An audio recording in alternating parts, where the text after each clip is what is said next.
you can count on. We're bringing the next generation of farming to the next generation of farmers.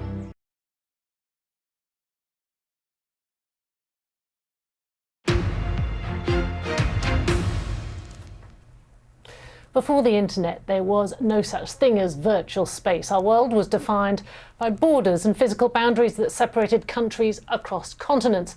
Today, however, we have communities that exist entirely online. Companies like Facebook, Google and YouTube aren't just big, they're powerful. So how should traditional nation states confront the rise of so-called net states? We're joined now by Alexis Wichowski. She's the author of The Information Trade. Good to have you with us. What are net states? Are what happens when big tech evolves beyond just making apps and services, and when they get involved in things that nation states used to control entirely, like defense and diplomacy.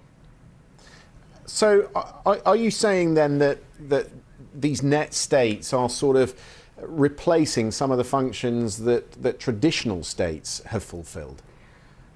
I would say that they're complementing them in ways that we need to be paying attention to. So for instance, Facebook has a counterterrorism team that's larger than the US State Department's.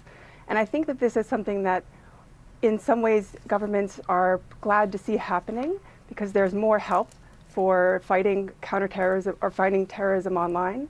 On the other hand, there's less visibility from governments into what these units are doing. So I think that it's something that we need to be paying very careful attention to.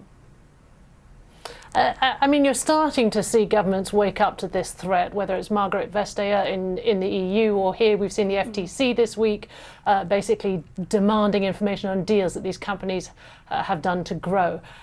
I mean, are they sort of too late to kind of starting to recognize the threat these net states pose? I don't think it's too late. I think that the approach needs to be a little bit different. Instead of just focusing on user data, we need to be thinking about all of the different ways that net states collect data on users beyond just when we use their apps and services. So for instance, if somebody types in something to a search query to Google or posts something on Facebook, that's one form of data, and we could regulate that. But we also need to be thinking about, for instance, our location data. What happens when we use Google Waze and they have our GPS location? So I think we need to be much more savvy about the kinds of data that we're looking at when we talk about regulation. Alexis Wichowski, we are pressed for time. Really interesting. Thank you very much, though, for your thoughts. Just before we go, if you're a